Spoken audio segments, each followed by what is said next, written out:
বাবু, বন্যার দুরন্ত জল যখন ওই গ্রামের পর গ্রাম প্লাবিত করে দেয়, তখন নদী কি বাঁধের অনুমতি নেই বাবু?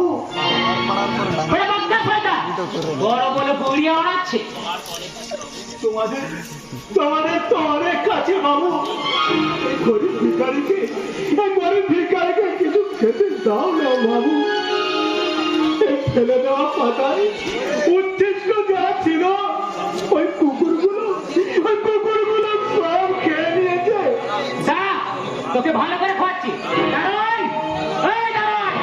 থাক বাবু থাক, তোমার ভিক্ষে না দেওয়ার দরকার নেই।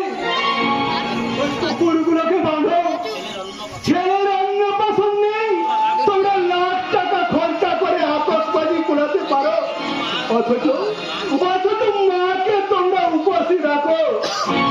বাহ বাবু মশাই, বাহ। ওর এত বড় সাহস, দুর্যোধন মন্ডলকে ট্যাঙ্ক দিতে আসিস?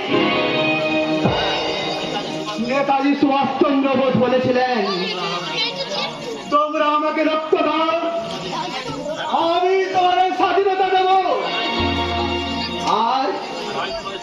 আর তোমাদের মতো দেশদ্রোহী নেতারা বলছে, তোমরা আমাকে ঘুষ দাও, আমি তোমাদের টেন্ডার দেব, পারমিট দেব, চাকরি দেব।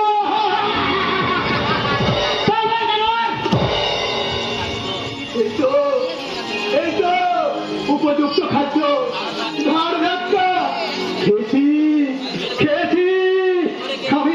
আমি পেট ভরে খেয়েছি। দ্বিতীয় দিন দেখলে সব ফোন করে ফেলো সোয়ার বাচ্চা।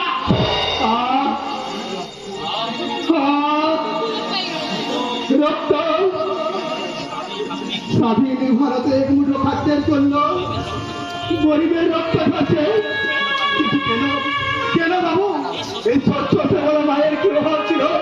ভরা ভরা ভাত, পুকুর ভরা ভাত কোথায় গেল? কে চুরি করলো বাবুদের খাদ্য ভান্ডার? কেন এই খাদ্যের জন্য রক্ত ঝরবে? নেতাদের জিজ্ঞেস করবি। নেতারাই সব রেট দিয়ে গেছে বাবু, নেতারাই সব রেট দিয়ে গেছে। তাই তো বিদেশি হানা শত্রু আমার দেশটাকে দখল করতে যাচ্ছে। তোমাদের মতো এই মির্জাপুরের সাহায্যে। বাবু ইংরেজি বলছে, অনেক মোটা বই পড়ে পন্ডিত হয়েছে, কিন্তু মানুষ হতে পারেনি। আমি মানুষ নই। মানুষ হলে মায়ের চোখে অশ্রুর বন্যা বইয়ে দিতে না। ভিখারিকে ছোট লোক বলে নিজেকে আর ছোট করো না বাবু।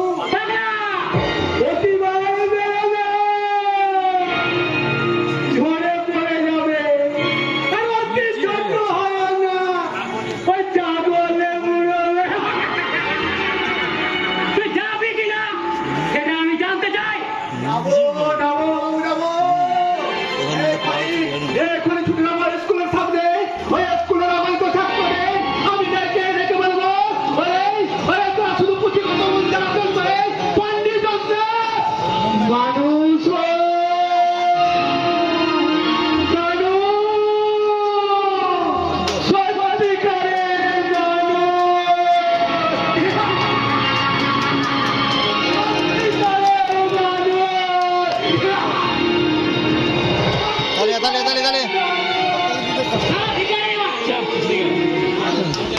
আনন্দের দিনটাকেই মাটি করতো।